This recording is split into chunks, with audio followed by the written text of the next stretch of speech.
School জীবনে যখন আমি টিউশন পড়াতাম তখন নিজে উপার্জন করা শুরু করেছিলাম। সেটা ছিল আমার জীবনে প্রথম উপার্জন।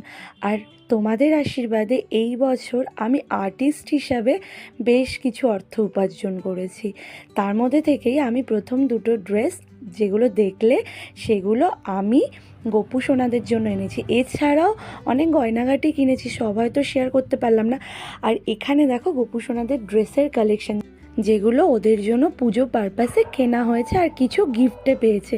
প্রতিবারই কেনা হয়, বাট এবার প্রত্যেকটা ড্রেস এত সুন্দর হয়েছে যে না দেখিয়ে পারলাম না। দেখো প্রত্যেকটা ড্রেস দেখো খুব সুন্দর, মানে এইটা তো জাস্ট ওয়াও। পাড়টা দেখো কি সুন্দর, ফুলের পাপড়ির মানে কাজ করা। আর ব্যাকগ্রাউন্ডে এই যে কুকুরটা চিল্লাচ্ছে, যখনই আমি ভয়েস দেবো তখনেরই কুকুরের চিল্লানো, বাইকের আওয়াজ।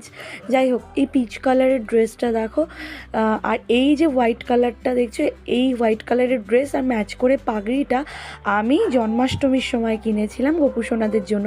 আর এই স্পেশাল ড্রেসটা দেখো কি সুন্দর, পুরো পুঁথির কাজ করার।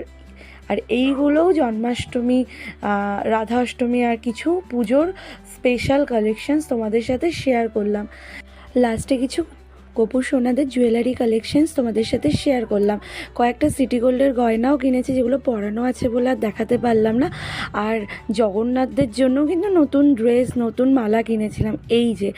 আর আমার ছোট্ট মাধবের জন্য এই একটা ধুতি। কোন ড্রেসটা ভালো লাগলো জানিও। টাটা, রাধে রাধে।